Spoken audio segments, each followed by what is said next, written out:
Hello, I am back with the dynamics of visitation. Yeah, I'm going to talk about secrets, tips, guidelines. Is it okay? Yeah.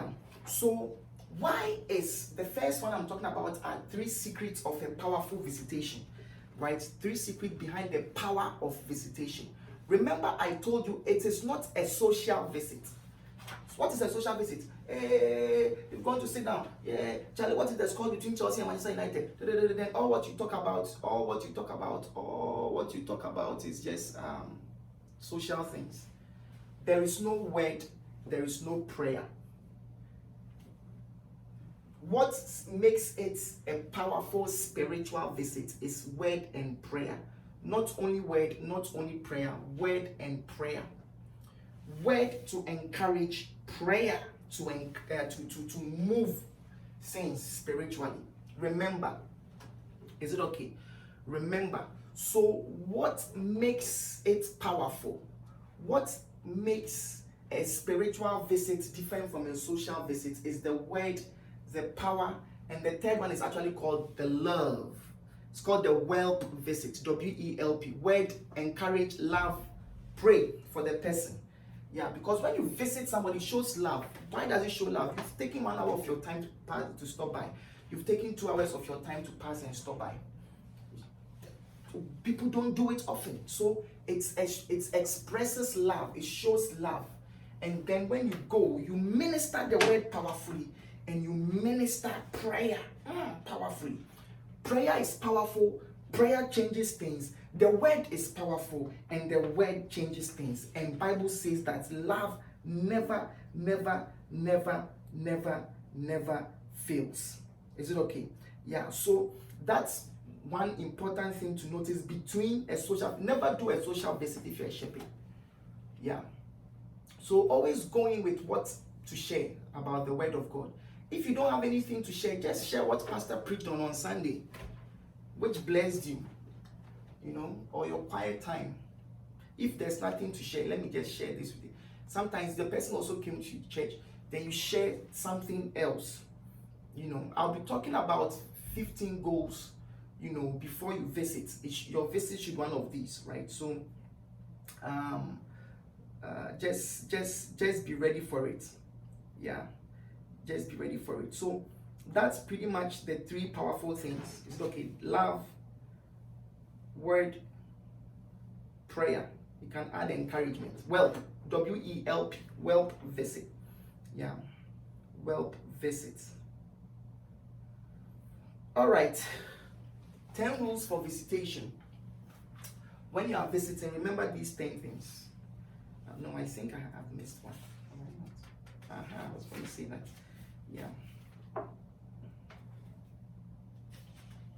Yeah, 8 guidelines for a fruitful visitation. So, okay, 8 guidelines for a fruitful visitation. 1, every visit must accomplish something. So, I'll be talking about 15 reasons why, 15 goals. And anytime you are going for a visit, you have to ask yourself, why am I going to visit this person? If you don't ask yourself that question, it may easily be a social visit. Why am I going to visit that person? It's very important. It must accomplish something spiritually, or there's no need. So sit down and ask yourself, what am I trying to accomplish spiritually with this visit? Fruitful visit, ask yourself, it must accomplish something spiritually. Is it okay? It must accomplish something spiritually. Every visit must begin with a relaxing social segment. So don't go straight with the word. Relax, social, video game, soccer, movie. Talk about general things. Is it okay? Yeah, talk about general things. It's a good starting segment to relax. It helps people to relax because you are talking about general things. People like to talk about general things. Yeah. Pastors must remember that shepherding visits are not social outings. They are spiritual visits. Shepherding visits, they are not social outings. Is it okay? They are not social outings, or they are not social visits. Know it. Well, all right. Number 4, every pastoral visit must be a spiritual event with a spiritual impact. So that's why you have to ask yourself, what am I, that's point number 4. What am I accomplishing spiritually? It's an important question to ask yourself. What am I accomplishing spiritually? Yeah. It's very, because it must have a spiritual impact. And I'm going to give you the 15 things. 15 things. So before you go, you need to have these 15 things and ask you which one is the purpose of this visit. 15 purposes of a visit. Is it okay? Maybe I'll call it that. What do you think? A visit becomes effective when the power of God is released through prayer. Before you leave, pray powerfully. Pray for the house. Pray for the person. Pray for their job. Pray for their school. Pray for their results. Pray for their family. Pray cases. Charlie, pray. Release power through prayer. Prayer releases power. Prayer releases power. Prayer releases power. Prayer releases power. So pray powerfully for the person. Then a visit must have a powerful, lasting impact. Is it okay? Jesus came once, visited earth once, he died. Lasting impact. We have all, with the rest of us who have come, we've all benefited from it. Yeah.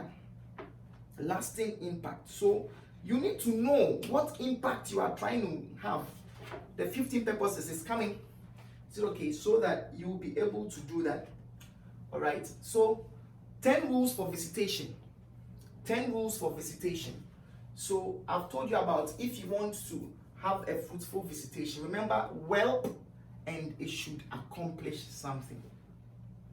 Is it okay? Well, and it should accomplish something. So 10 rules for visitation. Number 1, a shepherd must never refuse a visit. Pastor must not refuse. A shepherd must not refuse a visit. If a member asks you that, can you come and visit me? You know, Pastor, this is a problem happening at home. Go. If they've told this the problem happening at home, go home. Yeah. Acts chapter 16 verse 9. In a dream, there stood a man of Macedonia, Europe, and prayed him, saying, come over to Macedonia and help us. So he got a request to come to Macedonia, and he moved. Yeah, Apostle Paul, he moved to Macedonia. Is it okay? So always know that when the ship requests for help, go. Sometimes Jesus will be going, somebody will, Jairus' daughter, say that, look, my daughter is dead. Can you come and heal? Then Jesus will turn and go. Don't refuse a visit. Don't say, oh, Charlie, this week I'm going to be a little busy also. So no, go.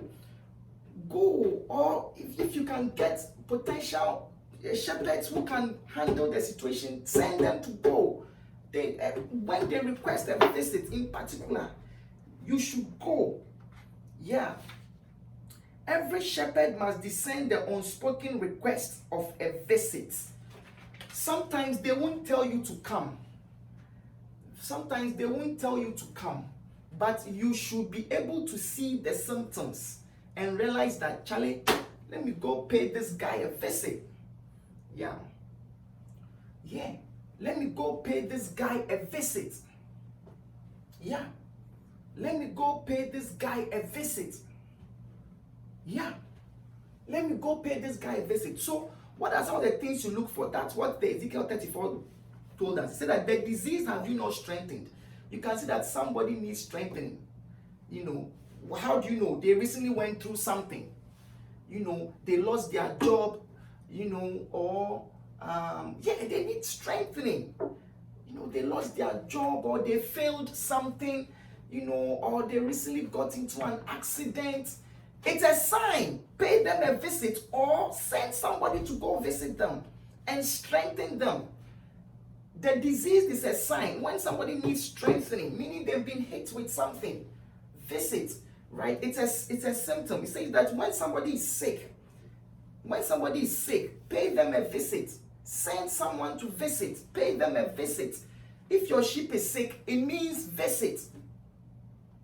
Yeah. If for any reason you are somewhere, you can call and pray. Call, visit, word, pray powerfully for them. It's okay, yeah. When the person is broken-hearted,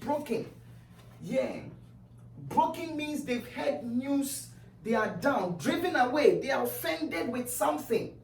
Yeah, they've no more been coming to church, meaning something is driving them away. Something is driving them away. Neither have you sought that which was lost. They haven't come to church for 2 months. Visit. Yeah, they were scattered. So these are examples of unspoken requests. The disease, the sick, the broken, the lost, the scattered, the driven away. Yeah. So when you see these problems, pay a visit, I'm telling you. Yeah. We're in the season of COVID-19, pandemic, this, that. Maybe somebody has lost their job, this, that. Pay a visit. Is it okay? Pay them a visit. Yeah. Number 3, every pastor or shepherd must practice both routine and special circumstance visitation. So every shepherd must practice routine, regular and special circumstance. There's a special circumstance or regular. I'm passing through. How are you doing? Yeah. Is it okay? So special circumstances in the church member's life is a call for urgent shepherdorial action. Let's say that they've lost their father, or they've lost their brother, or they just gave birth at the hospital, pay them a visit, or they just moved. These are special circumstances. Pay a visit and go and pray over the place powerfully. Yeah. Special circumstances, right? Like things like that. Pay them a visit. Yeah. Especially when the devil is after them. Something bad has happened. Be there, I tell you. Yeah, be there to encourage them. Is it okay? Be there to encourage them. It's a blessing. Yeah. As I was just sharing this, I just remembered somebody I have to call. It's powerful. It's amazing. Yeah. So when circumstances break people, it's spiritual emergency. Visit them. Yeah. I tell you. All right. Number 5, every shepherd must practice both surprise and expected visits. Sometimes you surprise them. When you surprise them, you see things they are hiding.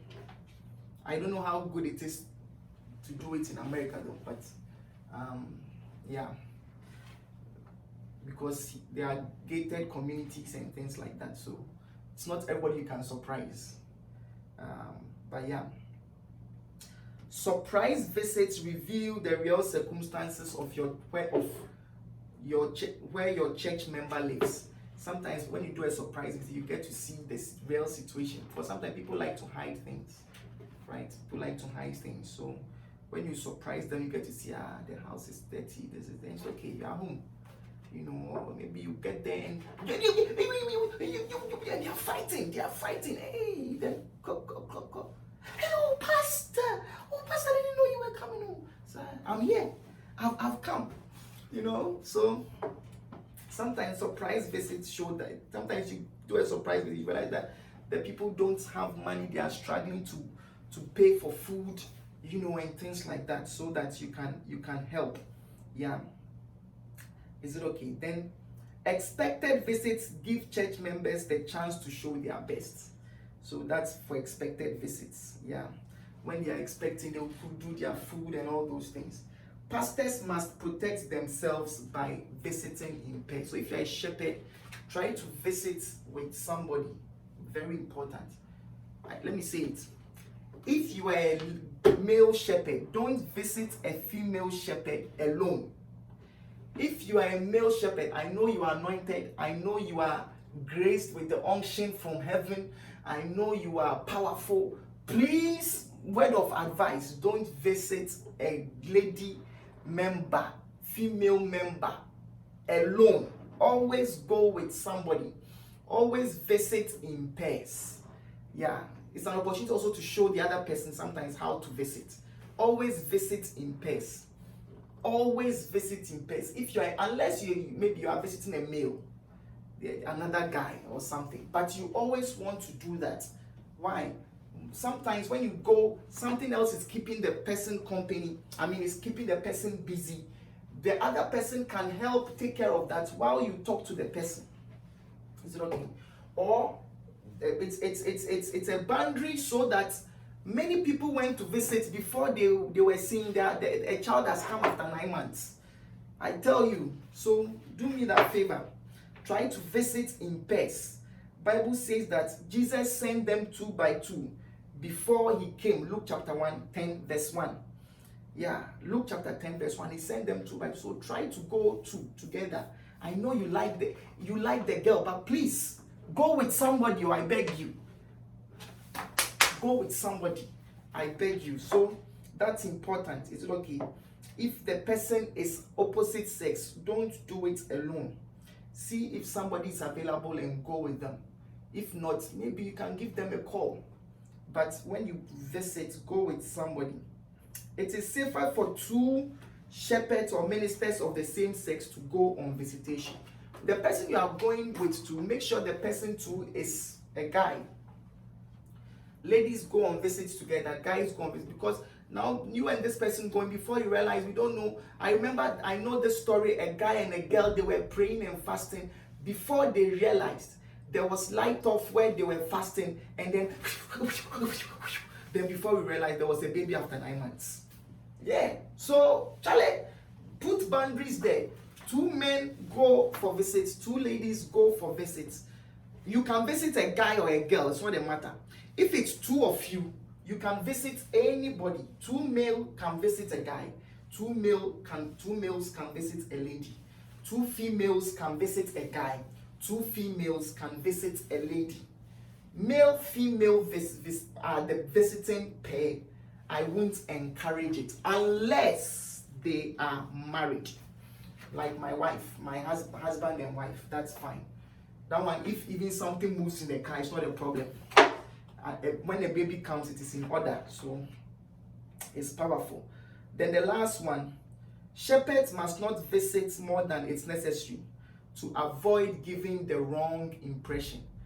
You don't have food at home. You visited the shepherd. Thank God you have a shepherd who has money. You visited that every day. Where's the fufu? Every time. Oh, it sends the wrong impression. So visit maybe once a month or something. You pay a visit. You know, it's powerful. So these are the dynamics of shepherding. So okay, I'm going to be talking about 15. Oh, okay, there are 7 tips. Here, let me quickly go through the 7 tips. If you want visitation to be easier, these are the 7 tips. Combine your journey to and from church with a visit. If you are coming from church going home, pass by somebody and visit them. Or if you are going to church, leave early, pass by somebody and visit them. Bring them to church. There's a type of visit called Abba visit. Anakazo, Bayadia, Anakazo, Biazo, and Anadea visit. What is that visit? As you are going to church, you pass by somebody, you are sitting there for them to get ready, then you come to church with them. Yeah, some people you may have to do it that way, or you will not get them. Is it okay? So you mark their house, ideal visit, identification and location of their house. Yeah, these are the 3 types, the 3 types of visits. Is it okay? And the ideal visits, maybe let me talk about it too. The ideal visit, which is identification and location. So you visit somebody to see where they live. Yeah, and then we have the wealth visits. That's what I've been talking about. So far, you go and pay them a visit, give them the word, encourage them, show love, and pray for them. Then we have the Abba visits, the Anakazo, Biazo, Anadea visits. That visit, you go, you wake them up. I'm waiting, get ready, let's go. So sometimes when you're on your way to church or from church, just do the visit so that it's easier. You don't need to do it on Tuesday or Wednesday, or something like that. Bible says that we don't have a lot of time, so redeem the time. Ephesians 5:16. Yeah, redeem the time. Number 2, combine your journey to and from work with a visit. Yeah, combine your journey to and from work with a visit. Now, not only church, but you're already out of the house. I mean, this is your direction. One sheep lives here. Papa, you pass by. Charlie, you there? Oh, I just stopping by to say hello. How you doing? Remember the purpose of the visit. You know, I'm about to talk about the 15 purposes of a visit. Yeah. Always list it. Which one? So sometimes on your way to work or from work, then you pass by and you see someone because you're already outside, right? Then always do multiple visits in one trip. If you can visit more than one person on a trip, do it. Yeah, if you can. This person lives here, another person lives somewhere here. Pass by and visit them. On Sundays, yeah. On Sundays, pass by and visit them. Is it okay? Pass by and visit them. It's a blessing. You can always do multiple visits. Then I'm talking about to make visiting easier. You know, so me when I'm going home, I'm already outside. I pass by and I see somebody. You know, yeah. Visit all the people living in the same area in one trip if you want. Yeah. Let's say you live far away. You've moved. You are in this area. See the people living there. They stop by their place and say hello. Knock, knock, knock. How are you doing? Wow, I came to say hello. I tell you, visit people. You can visit them at school. Well, if you can't get them at home, maybe you get them at school or you get them at their workplace. Yeah, check on them at their workplace where they work or on campus. Yeah, sometimes I know where somebody works. I'm trying to get them. I'm not getting them. I go to their workplace and they are surprised to see me. I tell you, we will visit you. Share. Visit people at work or in school when you cannot get them at home. Then use Sundays as your most valuable day of visitation. All this is in the same scripture which says, be wise, knowing that the days are evil, redeem the time. Ephesians 5:15 and 16. All the tips are right in that two scriptures. The days, you don't have a lot of time, so redeem the time. In other words, see if you can do a lot of things at that trip. Is it okay? So Sundays are the best days for visiting. Sundays are the best days for visiting. If you are planning visits, visit on Sunday. Sundays are the best days for visiting. Sundays are the best days for visiting. Sundays are the best days for visiting. Is it okay? All right. Do not be afraid of visiting late in the night. Yeah. Luke chapter 12 verse 38. See that, and if you shall come in the second watch, which is from 9 to 12, or in the third watch, which is from 12 to 3, and find them so, blessed are those servants who are working even from 9 to 12. I've gone to solve marital issues at 9 to 12 before, I tell you. Yeah. We've gotten home like 12 midnight. Yeah. Because that's the time you'll be able to get them to do it. So these 7 tips will make it easier. Use Sundays, and if you have to go late, you know, do a lot at a time. In an area, do a lot at a time. Call the Charlie, I'm passing. Oh, I'm already in your area. When you're already, yeah, I'm standing right in front of your door knocking. Yeah, is it okay? It's powerful, so that you can visit them. All right. So we are done with this section. We are about to go to the next section.